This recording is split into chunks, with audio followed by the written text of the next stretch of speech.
Euroregione News. Sport motociclismo.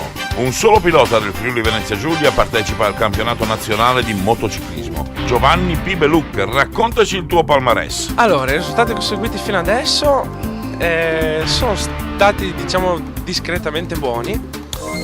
Ho fatto nel 2013 un quarto e un quinto posto a Misano e Mugello. Quest'anno ho fatto un settimo posto a Imola, a Misano sono caduto mentre ero terzo, al Mugello sono partito secondo e finito quinto.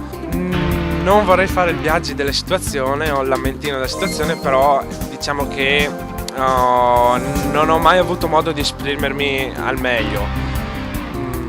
Tecnicamente, come magari mezzi e soprattutto con possibilità di allenamenti.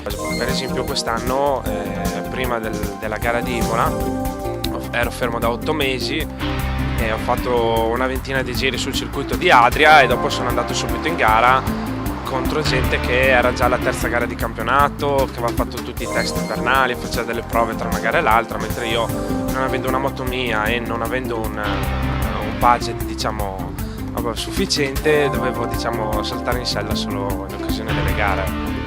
Dal Medio Friuli per Euroregione News, Marco Mascioli. I nostri servizi sono disponibili su internet all'indirizzo www.euroregionenews.eu.